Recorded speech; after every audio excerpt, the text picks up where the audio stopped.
with their personal abilities, with their aggressiveness, and becomes a good formula too. Works properly because the guy is just good enough to do it. But that cannot be something we teach for anyone, because if you don't have what he has, he cannot be executed. So we have to teach in Jiu-Jitsu in a level anyone can take it. And after that point, you can take what you learn and add your personal abilities and attributes. Don't you think, though, that even those big, strong guys, if they learned everything perfectly, if they learned the right technique in the right way and almost ignored the fact that they were strong, they would have even more success? Oh, man, definitely. Imagine Helio Gracie with 250 pounds. Yeah, exactly, yeah, right?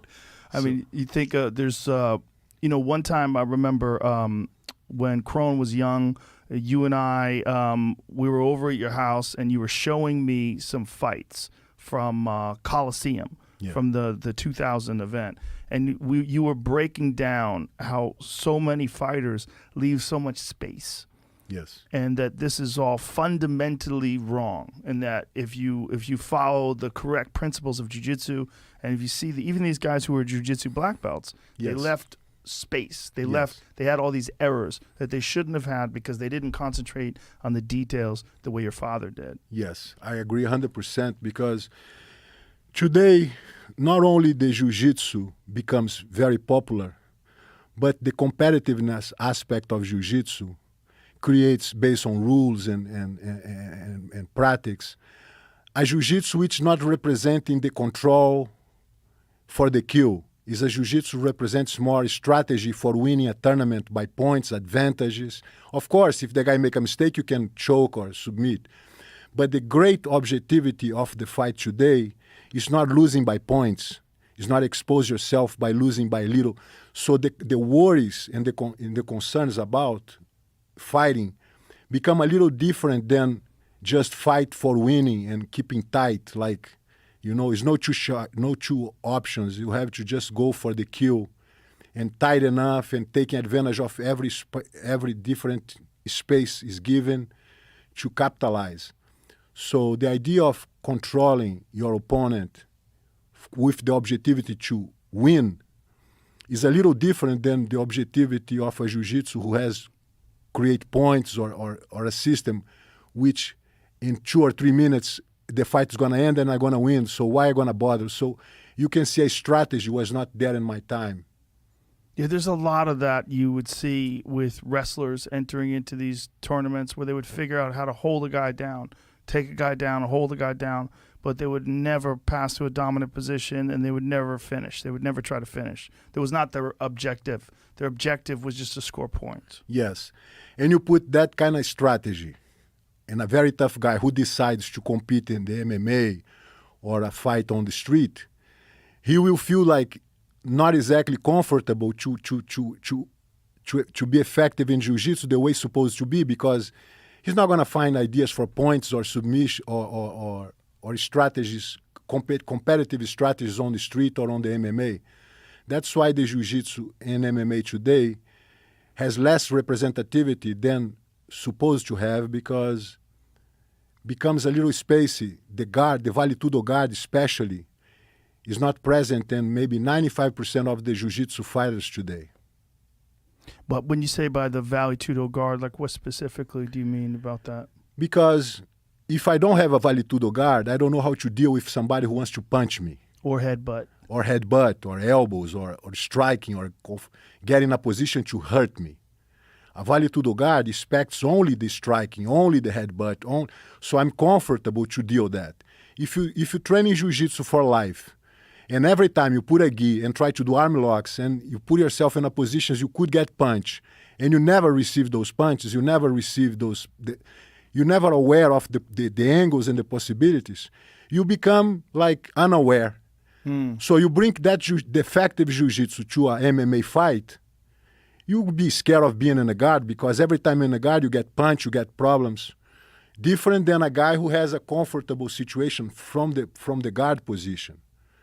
I really like Krone's vale tudo guard, because he's aware of the situation. He loves to be in a guard as he loves to be mounted, like myself. For me, I have no problems to be on the bottom in a guard or have to be mounted. For me, two are great positions for victory.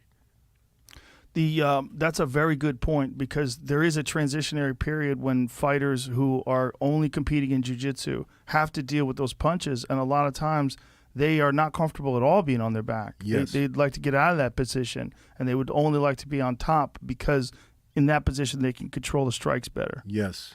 And then you have to deal with a wrestler who's impossible to take down, and you spend all your energy trying to go, instead pull him to the guard and kick his ass with pretty much simple attitude, you know.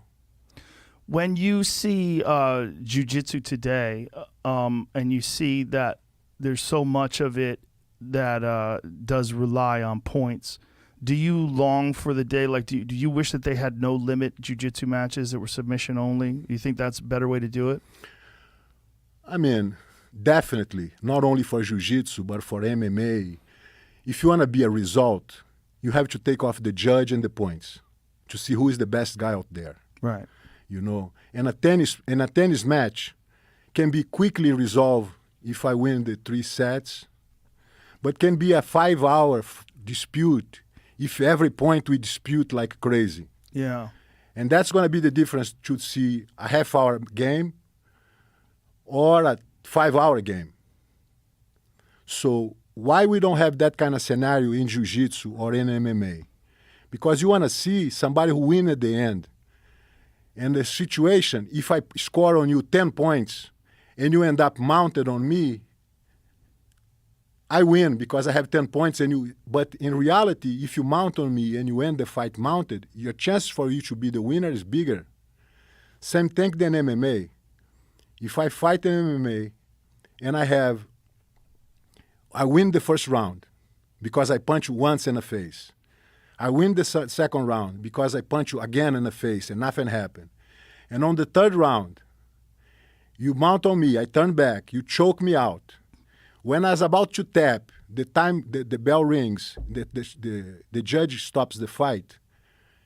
The guy who win the previous 2 rounds win the match. And that's not, for me, a realistic understanding of what is the fight means. For me, the value of who is winning the last round, if I have already the choke, I just need 10 more seconds to beat you, and the fight is over. In terms of reality, this guy lost the fight. No way for him to win. And that's not happened. So the interpretation, the rules, the time, they all kind of coming to promote entertainment, but not to give you the sense of who is the best guy out there. It is a problem, right, where you're trying to figure out how to make something so it's palatable to people to watch as an entertainment vehicle, but it's also representative of a competitive martial art.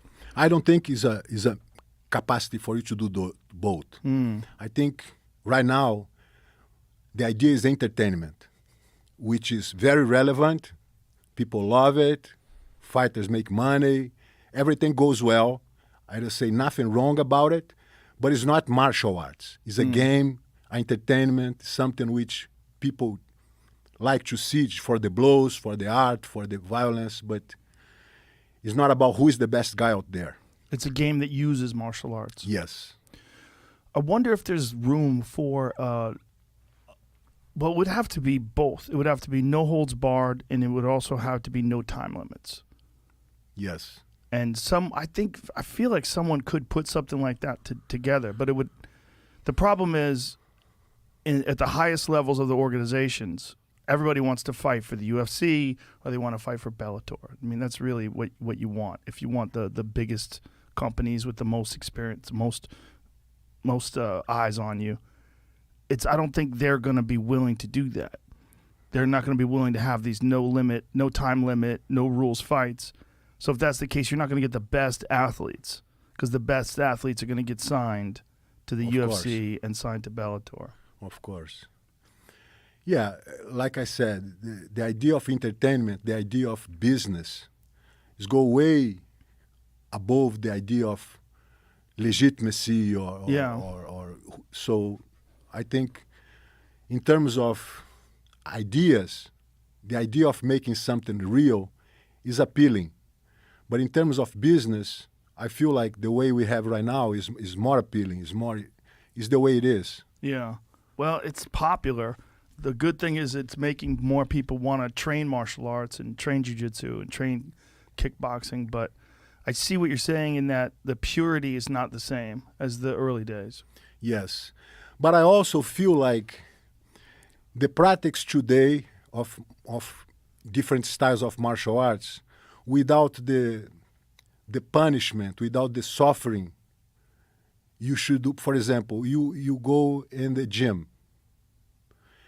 When you go in any gym, no matter if it's MMA, at the beginning you're not gonna get hurt, you're not gonna get injured. You're gonna be instructed to punch the bag or to throw the hip throws or sweeps. So you get engaged in a practice which favors your ability to deal the techniques, the ability to get fit, the ability to understand pressure, but at your own pace. Sometimes, if you do this too much, you're going to quit because you're going to get injury. So the idea of creating a scenario to promote fitness, sensorial ability, for you to develop your senses, your capacities, your breathing, without putting pressure for you to have an enemy in front of you, I think that's growing, because the real enemy today is the COVID. The real enemy today coming through email. So if you have a practice who is more than just go to the gym, lift weights, but a practice to develop your deflection, your timing to escape from a punch, the capacity for you to handle your base and not get it to fall, the capacity for you to, if you see a neck exposed, to get a headlock. So you start to favor yourself with knowledge and practice, which doesn't put you a fighter, doesn't make you a fighter, but make you knowledgeable about possibilities you may have, and you're going to be happy to know them, even though you're a doctor, even though you're a lawyer, even though you're a guy who's just an executive, who has no plans to fight nobody, but by know better, you're more confident, you're more calm, you're more peaceful, because a lot of the insecure state of mind is what brings violence to the table. The violence coming when you feel threatening, when you feel, oh man, so ego and stuff. So when you become more confident, even though you're not a fighter, even though you just practice in a light way, you become much more comfortable to be peaceful, to say, hey man, I'm sorry, I don't want to fight. No. So you're able to come up with situations which is not about fighting to win. It's about win without a fight. So using a lot of the concepts of martial arts make you more forgiveness, make you more balanced, make you more capable to stretch your patience. And that's very positive to handle life, problems, situations, and so on. And I always tell people that I believe that jiu-jitsu is the best martial art for real-life conflict, because in training, you're really going 100%. It's like if you go 100% all the time with kickboxing, you knock each other out every day. You can't do that. You'll be damaged. You'll get brain damage. You'll have to quit. Yes. But in jiu-jitsu, when you have a training partner, they could be your brother. You could love them, but you're trying to choke them, and they're trying to tap you, and you're going at it full blast, and then you tap or you tap them, and you keep going. Yes. When you deal with a real life conflict, if that ever happens, and hopefully it never will, you'll be accustomed to people resisting 100%. Yes. Jiu-Jitsu gives you the pleasure of feeling your gauges, your temperature, your tiredness, your panicking, your intelligence, your sharpness, your techniques. So you're able to use those in a very expressive way. You're able to unleash the beast anytime you want. So you're able to really recognize yourself under pressure, discomfortable, comfortable, confident. And those give you the articulation to live. You leave the school, you're more peaceful, you're more sharp, you're more intelligent, because you've been sharpening your knife at the school to use at life. What are your thoughts on all the new techniques of jiu-jitsu? There's many schools of thoughts when it comes to jiu-jitsu. A lot of people like to try all these fancy new moves and all these new strategies and new ways of approaching things, barambolos and different Imanari rolls, and And some people think that the best way to handle it is to look at the very basics of jiu-jitsu and just hone those to a razor sharpness. I love the fundamentals. Those fundamentals are the core of efficiency. But those fundamentals, sometimes they connected with different elements of creativity. And because the guys, they training like crazy today and always been, but the evolutionary process of the tournaments and the grips and the things, lapel guards and things. So I cannot deny the effectiveness of this when you have a lapel.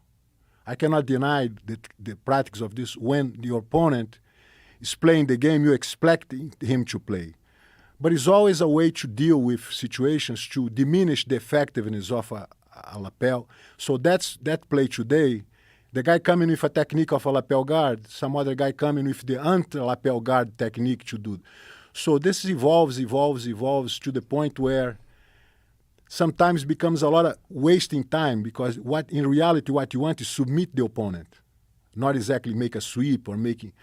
So the idea of the submission, the idea of the finishing, the idea of being in control cannot be diminished based on that kind of amount of new techniques.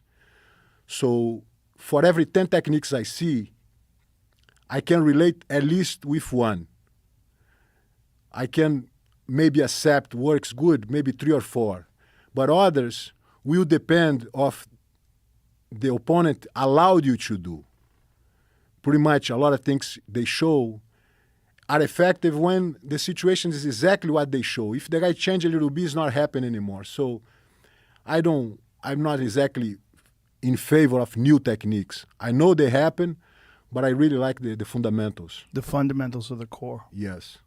What did you think when Eddie Bravo and you, he showed you some of his ideas for rubber guard and some of those techniques last time we got together? What did you think about those? They have, if you know what to expect and how to handle, you can defend. Between them, if both guys are expert on the same, the situation will be diminished because the effectiveness is not there anymore. Pretty much some techniques are good to surprise the opponent, but not effective against the opponent who knows better.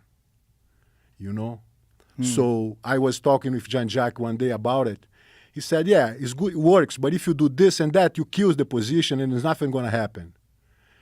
And I understand every situation is like that in Jiu-Jitsu, but in some situations, which the ones I really like, as you protect one, you expose other. As you protect this one, you're going to... So it's always something for me to escalate the pressure and go towards the submission. Some positions, they stuck in the middle, and I need you to make a mistake for me to capitalize. If you don't make a mistake, we get stuck here. And so I cannot escalate the process. The positions I like, I'm able to escalate. I go to the neck, you protect the neck, I'm already going for an arm lock. So I able to create a comfortable evolutionary process to the submission. One of the more interesting things about Jiu-Jitsu today is the evolution of the leg lock game. It's really accelerated over the last, say, 6 or 7 years. Yes. It's, particularly because of John Danaher and the Renzo Gracie team. These guys have effectively changed the way a lot of particularly no-gi fights go down. What are your thoughts on that? I've always been a very much fan for leg locks. I remember a long time ago, my friend Eric Paulson, he showed me a tape when I was about to go to Japan to fight the first Vale Tudo. He showed me a tape of Shoto. Shoto was the techniques were created by Satoru Sayama, which is the tiger mask in Japan. So he showed me that tape, and in that tape they go a lot in knee locks and leg locks. So next day, I was inspired to do leg locks and foot locks and everybody. Foot locks I already expert. I was already know. The knee locks were new for me. So, and the next day I was training with everybody at the school and submitting everybody on the leg locks, knee locks. I always been very much, I really like leg locks with no doubts. And I felt like sometimes if I want to cheat, if I want to win fast, I go for the leg lock because the guy will tap quicker. I was feeling like almost like, oh, leg locks is cheating because it's too easy. With all this, the leg locks understanding and pressure are never being exposed too much to others. And now, like you said, after this kind of group start to training and stuff, so they really become more effective in knee locks, leg locks, and that's a big game change if you don't know how to escape. But again, if you get two guys are expert, the training partners, you're not going to see that many leg locks. You're going to see a lot of preparations and stuff. But the leg locks will get these surprising ones who don't know the ability to escape. Because if you know what I want, as you start to approach, I start to escaping. My movements has to be coordinated to anticipate the final move. If you get me on a checkmate, it's over. So with the legs are two possibilities for you to get the situation and make it happen. And it's very dangerous if you're not aware. But as you start to get used to give foot locks you become like a part like giving chokes and taking chokes. So that becomes normal, and it's just a new way, a new option for the submission. To prove your point, Craig Jones, who's one of the Danaher guys, said that they almost never tap each other with leg locks. Yes. And he goes, they don't even go for it. Yes. Because everybody knows the positions and knows the defense. Yes, so they anticipate the defense. It becomes like, it's just one more piece on the puzzle, and it's very well done, and it's very, very dangerous. And if you're not aware, you can get a quick defeat. Because especially on the knee locks, if you try to resist, pop your ligaments, and instead you feel pain. So it's very dangerous. When the early days, in the early days of jiu-jitsu tournaments, if someone tried to win by leg lock, the crowd would go crazy and boo. Not really. Was not common, but maybe not in the early days, maybe after the early days, but there was a time in jiu-jitsu tournaments for sure if someone would try to tap someone with a leg lock or a knee bar. Do you think that was because of the concern with injury? Yes. The idea of the foot lock, even though I'm grabbing your foot and try to attack that joint of the foot, depending how I use my hips and my legs, I can really force your knee. So sometimes the criticism was, oh, the guy went to my foot, but he put pressure on my knee and popped my knee instead. So he's still holding the foot, but with the intention to hurt your knee. And those kind of inverse positions was forbidden for a long time in jiu-jitsu. So when somebody gets your foot, the referee will see if your intention is to hurt his knee and then immediately stop the fight and give you penalties and stuff. But now it's legal. Now they open and people are going to start to get improving in defenses, improving in situations to don't get caught. It's just a matter of understanding the techniques and start to practice accordingly and going to become just another variant. Do you think it just has to be, people have to be more cautious in training and teaching it, especially to new people? Definitely, because like I said, it works on the ligaments. If I force my finger this way, I will feel pain before I hurt. If I force this way, will pop, and then I will feel pain. So it hurts nothing, and then pop. Yeah. So the knee has lateral ligaments, which prevents from moving laterally. If I resist, I feel nothing until it pops.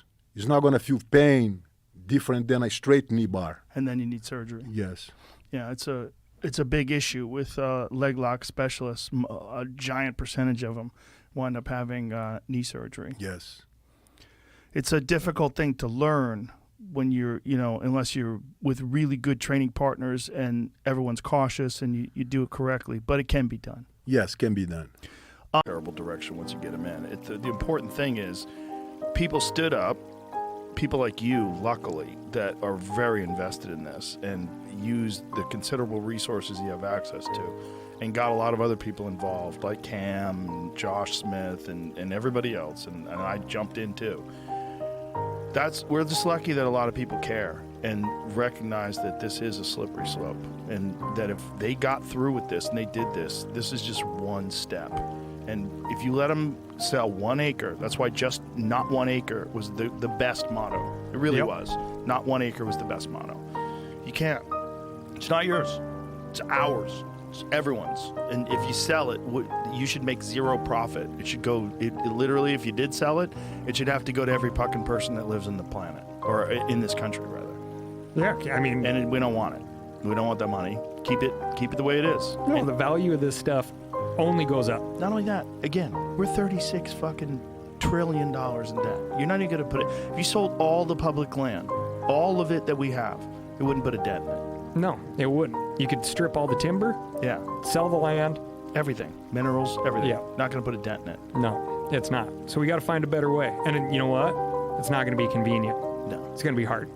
And that's like the thing that I keep coming back to. I'm like, all they're doing is being like, oh, see, we did something. They're not doing the hard work, right? And this particular thing would divest the American people of, in my mind, and we started doing it as a slogan for backcountry hunters and anglers, is like public land freedom. Like, you are divesting the American people of the ability to be free. Like, these places represent like a lot of goofballs, man. Unstructured fun. And I feel like there's a lot of people in the lawmaking side of things that get very nervous about American people out there having unstructured fun. It's Really? like, Is that they're really like, what it is? They're like, what's going on out there on that BLM land? There's somebody riding a motorcycle, and there's somebody shooting a gun, and there's somebody fly fishing, and there's somebody bird watching, there's a family camping. Can't have that. Do you really think that's it? Do you really think it's like they don't want unstructured fun? I'm coming around to that thought a lot, man. A lot. Like, right? They're like, why? There's no kiosk. Right? Nobody's out there charging Right. for your use of America's public lands. You're not signing a liability waiver. Oh my God. And once you're out there, you just kind of make up whatever it is you want to do that day. That's freedom, buddy. Right? And I think people are fucking nervous about that. That's a weird perspective. It is. Yeah, I don't know if I agree with that. I just think they look at it as an opportunity to cash in. I think they look at it as an opportunity. Like, we have all this land, it's public, let's sell some of it. I think it's just like incredibly short-sighted. I think they think in terms of, literally in terms of terms where they're elected.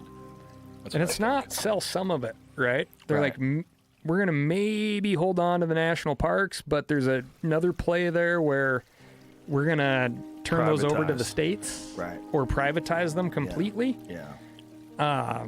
Get full control of, like I said, like Colorado River, right? Like, we're going to control the pipes for the watersheds. Yeah, I've heard that language before, that water's not a right. Yeah. That, people are gross, man. If you let them be. If And- you let them be, they'll be gross. And yeah, absolutely. And some of these people want it purely for the fact that they can't have it, right? Yeah. And it drives them insane. There's definitely that. Yeah, there's definitely that. There's a lot of short-sightedness. It's a lot of people could use a mushroom trip. It's just a lot of people that are just you're missing so much of what this life is because you're so concentrated on your election cycle. You're so concentrated on making more money. You're so concentrated on things that when you're 90 and you're in your deathbed, it ain't gonna mean shit, man. It's not gonna mean a damn thing. No. You could have been having fun and enjoying life with your neighbors. Yeah, you can't keep it. You're gonna die. You can't take it with you. You're gonna die. And they don't see that while they're on the hunt.